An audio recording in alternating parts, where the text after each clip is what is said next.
Санітарна-гігіенічная маска ў перыяд хуткага распаўсюджвання віруса хоць і не з'яўляецца панацэяй ад захворвання, многім грамадзянам сёння служыць сродкам для самадысцыпліны і псіхалагічнага камфорту. Паклапаціцца аб самай простай індывідуальнай абароне жадаюць і пінчукі. На вуліцах, у транспарце, крамах і на працоўных месцах сустрэць жыхароў Пінска ў масках сёння можна ўсюды. Маску приобрела в этой аптеке. Ну, это было где-то недели полторы тому назад. А сейчас для вас такая проблема актуальна купить новую маску? Ну, конечно. Спрашиваете в аптеках? Конечно, спрашиваю. Вот иду спросить.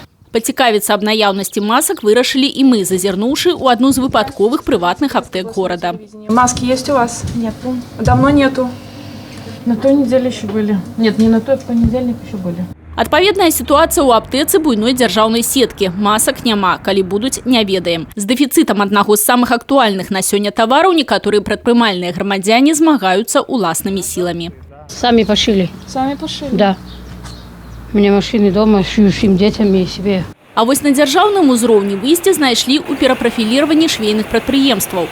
У выніку сёння толькі ў Пінску і Пінскім раёне пашывам санітарна-гігіенічных масак займаецца больш за 10 буйных і дробных вытворцаў. Производство повязки маски у нас налажено с 3 марта 2020 года. За весь период по сегодняшний день мы уже произвели 183 тысячи масок и отгрузили. Все, что производится, все отгружается в настоящее время в сети фармации. Брестская фармация у нас основной покупатель и заказчик, в общем-то, масок и повязок. Под новую вытворчасць на Палесе прыстасавалі адзін з цэхаў фабрыкі верхняга трыкатажу. Сёння тут працуе 200 чалавек. Частка з іх шыюць маскі. Выработка, где-то 150%, полтора норма. Перавесці прадпрыемства цалкам на пашыў масак Палесе не можа, трэба выконваць папярэднія заказы. Забяспечыць актуальны дзяржзаказ здолелі праз прыцягненне 9 мясцовых швейных фірм у якасці субпадрядчыкаў. У бліжэйшых планах выхад на 10 тысяч масак у дзень. До сегодняшнего дня мы шили маски из марли хлопчатобумажной. Сегодня вот буквально только что завезли, мы еще закупили спанбон.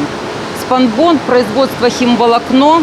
Из него вот мы сейчас будем пробовать шить тоже те же маски.